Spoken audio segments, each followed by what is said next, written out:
Management principles. तो management principles जो हैं वो दो लोगों ने दिए हैं। First one is Henri Fayol and another one is F.W. Taylor. Henri Fayol ने हमें 14 प्रिंसिपल्स दिए हैं और F.W. टेलर ने हमें 4 प्रिंसिपल्स दिए हैं, लेकिन साथ में 5 टेक्निक्स भी दिए हैं। तो पहले हम स्टडी करेंगे हेनरी फ्योल के प्रिंसिपल्स के बारे में। तो फ्योल ने हमें 14 प्रिंसिपल्स दिए हैं। कौन कौन से?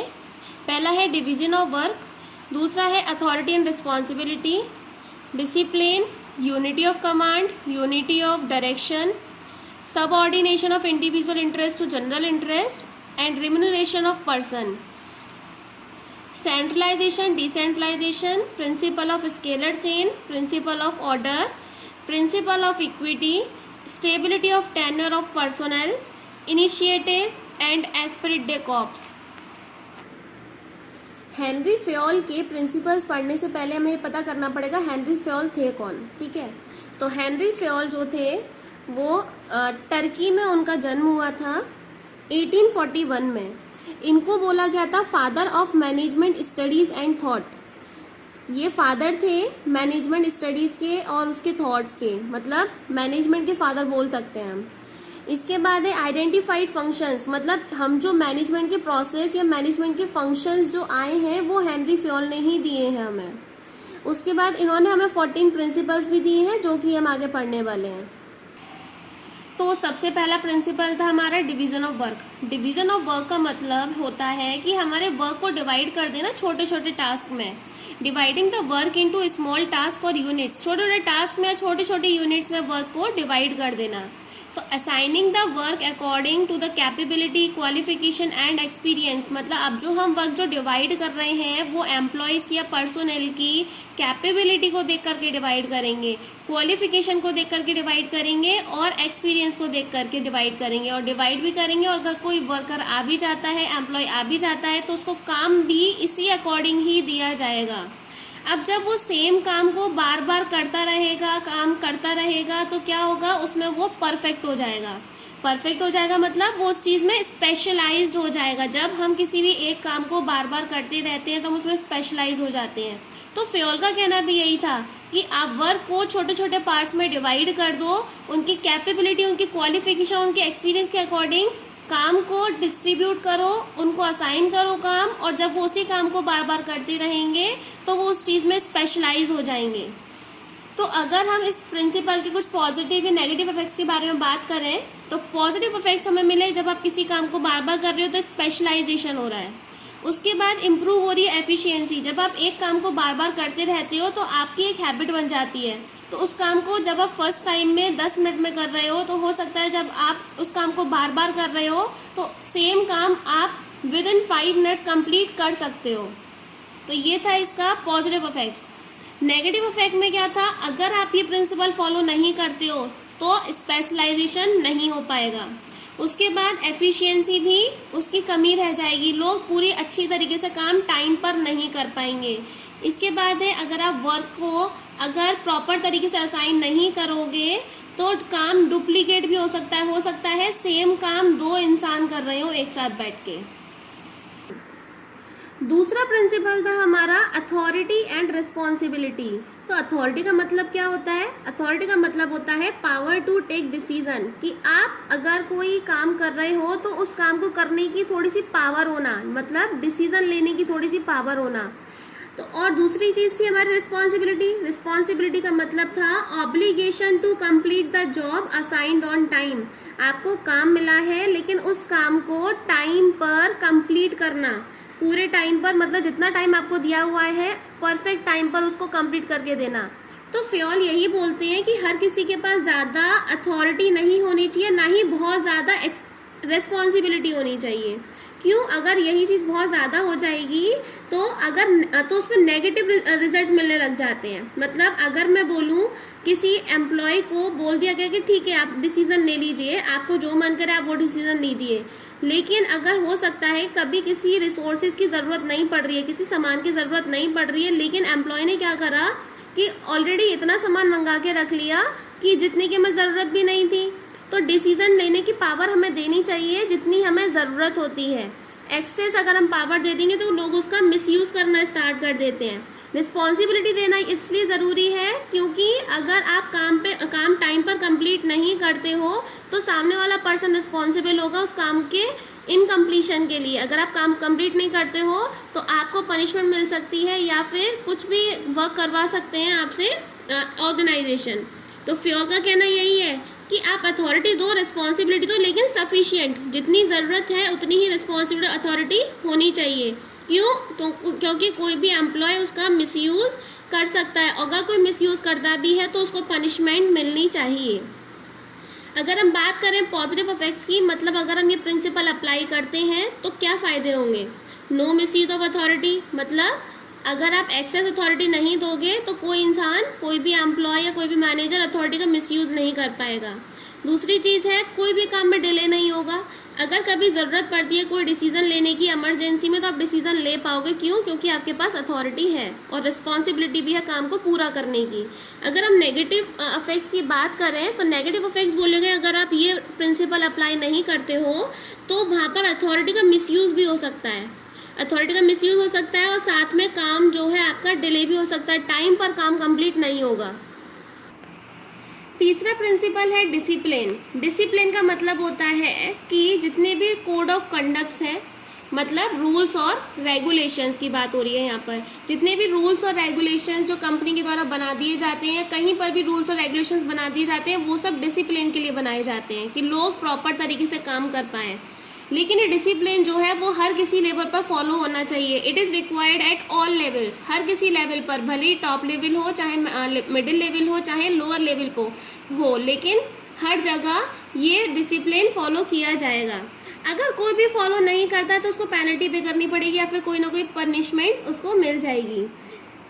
फ्योल यही बोलते हैं कि डिसिप्लिन हर किसी लेवल पर होना चाहिए, भले ही वो सबऑर्डिनेट के लिए हो चाहे सुपीरियर के लिए हो, हर किसी के लिए सेम होता है। लाइक अगर मैंने बोल दिया कि आपको सुबह 9 बजे चेक इन करना है तो करना है, अगर आप 9 बजे से या 9:30 बजे पर या 9:30 पर आप चेक इन कर रहे हो तो इसका मतलब है आपकी कहीं ना कहीं जो आपको सैलरी मिल रही थी वो कट डाउन कर दी जाएगी, ये पनिशमेंट दिया जा रहा है। तो अगर कोई फॉलो नहीं करता है ऑटोमेटिक उसको पनिशमेंट मिलेगी और नेक्स्ट टाइम से वो टाइम पर आएगा।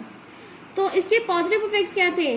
जब लोग टाइम टू टाइम काम करेंगे, सारे रूल्स और रेगुलेशंस को फॉलो करेंगे तो काम सिस्टमेटिकली होगा।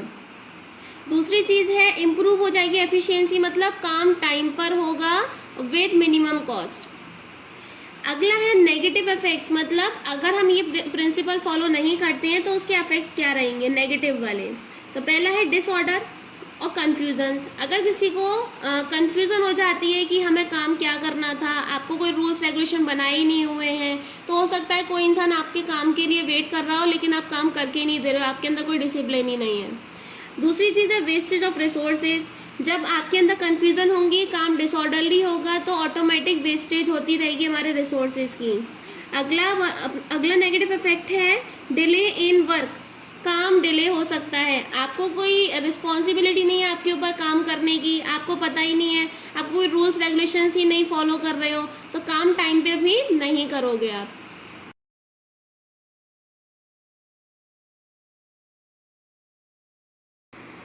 अगला है unity of command. Unity of command का मतलब होता है an employee should receive order from one boss only. एक एम्प्लॉय का एक ही बॉस होना चाहिए और वो एक ही बॉस का ऑर्डर रिसीव करेगा। ये नहीं है एक एम्प्लॉय है उसके दो बॉस हैं या 2 से ज़्यादा बॉस हैं, ऐसा नहीं हो सकता है। अगर मैं बोलती हूँ ये बॉस है और ये एम्प्लॉय है तो एम्प्लॉय अगर 2 बॉस की डिसीज़न या इनकी परमिशन मांग रहा है तो या फिर दोनों बॉस ने उनको ऑर्डर दिया है किसी भी काम को करने का, तो पहले सोच में पड़ जाएगा कि क्या वो पहले इसका काम करें या फिर इसका काम करें। तो इसीलिए डिसाइड करने में उसके लिए कन्फ्यूज़न भी क्रिएट हो जाएगी। तो यही बोला गया it can create confusion if there will be more than one boss. अगर एक से ज़्यादा बॉस होगा तो इससे कन्फ्यूज़न क्रिएट होगी। More than one boss can lead an employee difficulty in understanding that whose order must be executed first. Employee के लिए कन्फ्यूज़न क्रिएट हो जाएगी, उसको समझने में दिक्कत हो जाएगी कि किसका ऑर्डर उसे पहले कंप्लीट करना है। तो फ्योल यही बोलते हैं, फ्योल बोलते हैं कि एक से ज़्यादा बॉस नहीं होना चाहिए किसी का। हर किसी एम्प्लॉय का एक ही बॉस होना चाहिए, एक ही को उसको आंसर देने की अकाउंटेबिलिटी होनी चाहिए। तो अगर हम हमेशा यही प्रिंसिपल फॉलो करते हैं तो उसके पॉजिटिव इफेक्ट्स क्या रहते हैं, कोई कन्फ्यूज़न नहीं रहेगी। दूसरा पॉइंट है इफेक्टिवनेस रहेगी वर्क में, मतलब काम टाइम पर होता रहेगा और प्रॉपरली काम होता रहेगा। अगर हम बात करते हैं नेगेटिव इफेक्ट्स की, तो नेगेटिव इफेक्ट्स में बोला गया है कि कन्फ्यूजन क्रिएट होगी। ये तो हमें पता है, अगर एक एम्प्लॉय है, दो बॉस का वर्क कंप्लीट कर रहा है, तो उसे सोच में पड़ जाएगा कि पहले वो उसका वर्क कंप्लीट करे या इसका वर्क कंप्लीट करे। अगला है ईगो क्लैशेस एमंग सुपीरियर्स। अगर दो बॉस हैं, अगर इस एम्प्लॉय ने पहले इसका काम कर दिया तो इसकी ईगो हर्ट हो जाएगी कि मैं ज़्यादा इम्पोर्टेंट हूँ, तो मेरा काम पहले क्यों नहीं करा, इस एम्प्लॉय ने पहले इसका काम कर दिया, तो इससे ईगो क्लैशेस हो जाते हैं। Chances of giving excuses by subordinate. अगर काम इसका था तो ये सबॉर्डिनेट बहाना बना सकता है कि मेरे को बॉस 1 से वर्क मिला हुआ था, इस वजह से मैं आपका काम नहीं कर पाया। तो ये नेगेटिव इफेक्ट्स हैं जो कि एक सबॉर्डिनेट भी इसका फायदा उठा सकता है। अगला प्रिंसिपल है unity of direction. Unity of direction का मतलब होता है 1 यूनिट मीन्स 1 प्लान। अगर कोई भी लोग काम कर रहे हैं, मतलब एक जगह काम करने वालों का ऑब्जेक्टिव भी है, उनका प्लान भी एक ही होना चाहिए, हर किसी का अलग अलग प्लानिंग नहीं होनी चाहिए। All members and employees of the organisation must be directed towards one direction.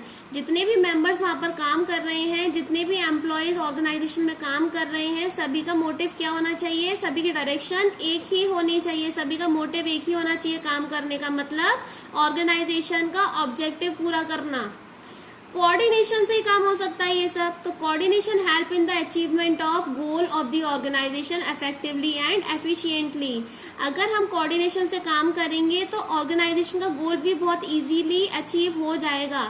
उनकी मतलब काम भी कंप्लीट होगा, पूरा इफेक्टिवली वो होगा, मतलब टाइम पर कंप्लीट होगा और विद मिनिमम कॉस्ट, ठीक है, with minimum wastage of resources. अगर कोई भी एम्प्लॉय आपको लगता है, ऑर्गेनाइजेशन में लगता है कि वो मिस डायरेक्ट हो रहा है, मतलब वो गलत डायरेक्शन में जा रहा है, तो ये काम मैनेजर का होता है कि वो उसे मोटिवेट करे या उसकी जितनी भी दिक्कत है उनको सॉल्व करे और सेम डायरेक्शन के लिए उसको मोटिवेट करे कि वो ऑर्गेनाइजेशन के लिए काम करे। फ्योल भी यही बोलते हैं कि हर किसी का मोटिव एक ही होना चाहिए। पॉजिटिव इफेक्ट्स की अगर हम बात करें तो पॉजिटिव इफेक्ट्स क्या होते हैं, अगर हम इस प्रिंसिपल को फॉलो करें तो सबसे पहली चीज ऑर्गेनाइजेशन का गोल अचीव हो जाएगा इजीली। दूसरी चीज एम्प्लॉयज में यूनिटी आ जाएगी, जब सब लोग कोऑर्डिनेशन से काम करेंगे, हार्मनी से काम करेंगे, तो एम्प्लॉयज यूनिटी में काम करेंगे, मतलब सब में एक एकजुटता आ जाएगी। नेगेटिव इफेक्ट्स है, मतलब अगर हम ये प्रिंसिपल को फॉलो नहीं करें तो कोऑर्डिनेशन की कमी रहेगी लोगों के बीच में, रिसोर्सेज की वेस्टेज ज़्यादा होगी, उसके बाद ऑर्गेनाइजेशन का गोल अचीव नहीं हो पाएगा। अगला प्रिंसिपल है subordination of individual interest to general interest. इसका मतलब होता है the aim of organisation and the employee should be the same. मतलब जितने भी ऑर्गेनाइजेशन में मेंबर्स हैं या ऑर्गेनाइजेशन का एम जो है और एम्प्लॉयज का एम जो है वो सेम होना चाहिए, मतलब उनका इंटरेस्ट सेम होना चाहिए काम करने का। ये नहीं है एम्प्लॉयज किसी और मोटिव से काम कर रहे हैं और ऑर्गेनाइजेशन जो है वो किसी और मोटिव से काम कर रही है। अगर ये देखा जाता है if the interest of both are same so there is no problem. अगर ये देख रहे हैं कि हाँ भाई सब लोग इजीली काम कर रहे हैं, अच्छी तरीके से काम कर रहे हैं सिर्फ ऑर्गेनाइजेशन के मोटिव को पूरा करने के लिए, तो ये कोई प्रॉब्लम की बात नहीं है। लेकिन अगर देखा जाता है कि दोनों का ऑब्जेक्टिव डिफरेंट है, तो ये मैनेजर का काम होता है कि उनके जो इंडिविजुअल इंटरेस्ट हैं उसको सही करे। मतलब अगर वो डायरेक्शन से भटके हुए हैं तो उनको सही करे, रिकनसाइल मीन्स सही करे और उसको ऑर्गेनाइजेशन के गोल के साथ ही मैच कर दें। अगर ये पॉसिबल नहीं होता कि इंडिविजुअल्स का गोल जो है वो चेंज नहीं कर पा रहे, उनका इंटरेस्ट चेंज नहीं कर पा रहे हैं, तो कहीं ना कहीं किसी ना किसी को सेक्रीफाइस करना पड़ेगा। But if it is not possible, so individual must be sacrificed for achieving organization goal. अगर कोई भी एम्प्लॉय ऑर्गेनाइजेशन के गोल के लिए काम नहीं कर रहा है तो उसको सेक्रीफाइस करना पड़ेगा, मतलब कंपनी से निकाल देना पड़ेगा। अगर हम ये प्रिंसिपल फॉलो करते हैं तो उसके पॉजिटिव पार्ट्स क्या होंगे? पहली चीज़ है ऑर्गेनाइजेशन का गोल अचीव हो जाएगा, और दूसरी चीज़ लोगों के बीच में कोऑर्डिनेशन बना रहेगा क्योंकि लोग एक साथ ही मिलकर काम कर रहे होंगे। लेकिन नेगेटिव पार्ट्स की बात करें तो नेगेटिव पार्ट मतलब अगर मैं ये प्रिंसिपल फॉलो नहीं करती हूँ तो आपके कोई भी गोल अचीव नहीं हो पाएंगे। अगला प्रिंसिपल है रिम्यूनरेशन ऑफ प्रिंसिपल। रिम्यूनरेशन का मतलब होता है किसी को सैलरी देना या उनको वेजेस देना, मतलब जिसको जो भी पेमेंट करना है वो उसका रिम्यूनरेशन है। तो इस प्रिंसिपल के अकॉर्डिंग एम्प्लॉयज जो होते हैं ऑर्गेनाइजेशन में, ये बोला गया है कि उनको फेयरली पेमेंट मिलना चाहिए, मतलब जितने पेमेंट के लिए वो हकदार हैं उनको उतना पेमेंट मिलना चाहिए। एम्प्लॉयज को ये फील ना हो कभी कि वो अंडर पेड है। तो अगर हम बोलें कि फेयर वेजेस कैसे, फेयर वेजेस वो होते हैं कंपनी की अर्निंग कैपेसिटी के अकॉर्डिंग होने चाहिए। ये नहीं कि कंपनी कम कमा रही है तो उसके हिसाब से तो वो ऑब्वियस है कम देगी, लेकिन अगर कंपनी बहुत ज़्यादा कमा रही है, हर साल प्रॉफिट कमा रही है, तो एम्प्लॉयज़ को सैलरी भी अच्छी मिलनी चाहिए, ज़्यादा मिलनी चाहिए। Keep in mind the minimum wage act of the government. ध्यान में रखना चाहिए कि गवर्नमेंट ने मिनिमम वेजेस कितने सेट किए हुए हैं। अगर आप उससे भी कम वेजेस दे रहे हो या उससे भी कम सैलरी दे रहे हो तो एम्प्लॉयज़ कभी सेटिस्फाई नहीं हो पाएंगे। अगला है wages and salary paid by the competitors. Wages हमेशा या सैलरी हमेशा कॉम्पिटिटर से मैच करते हुए देनी चाहिए, उससे कम कभी नहीं देंगे हम। अगर कभी कम देंगे तो एम्प्लॉय हमेशा अपने कॉम्पिटिटर से हमेशा कंपेयर कर सकते हैं। हो सकता है उनका कोई फ्रेंड किसी दूसरी कंपनी में वर्क कर रहा हो और उन्हें सैलरी ज़्यादा मिल रही हो, तो ऑब्वियस है कि आपका जो सेटिस्फेक्शन लेवल है वो ऑटोमेटिक कम हो जाएगा।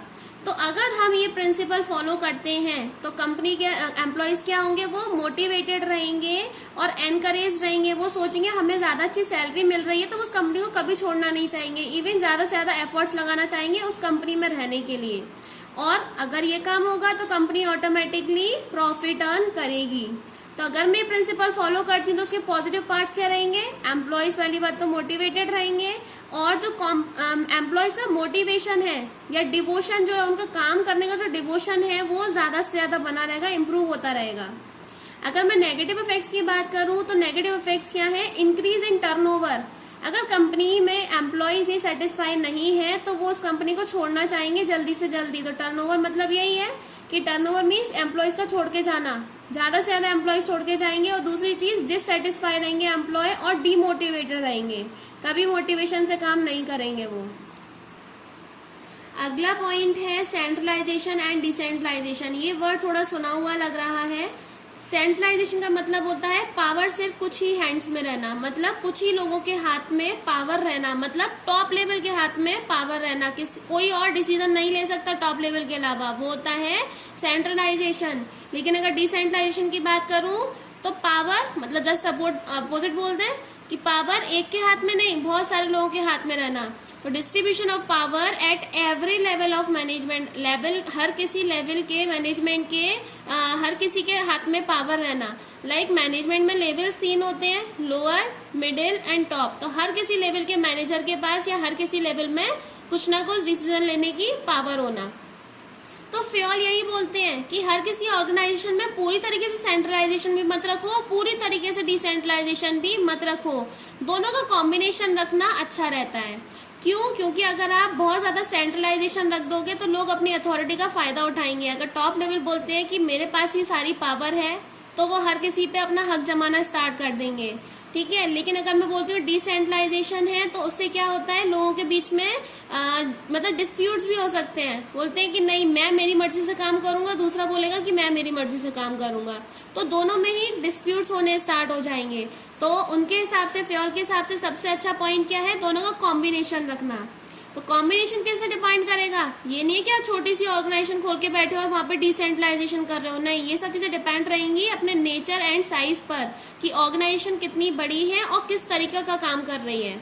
अगर वहाँ पर बहुत सारे डिपार्टमेंट्स हैं, बहुत सारे तरीके के आप प्रोडक्ट्स में डील कर रहे हो और कंपनी बहुत बड़ी है, तो वहाँ पर क्या रहेगा, दोनों चीज़ें रखेंगे हम, डिसेंट्रलाइजेशन भी और सेंट्रलाइजेशन भी। लेकिन हम बोल रहे हैं कंपनी छोटी सी है, वहाँ पे आपके इतने सारा एम्प्लॉयज़ भी नहीं है, तो वहाँ पर अगर आप सेंट्रलाइजेशन भी रखोगे तो चल जाएगा।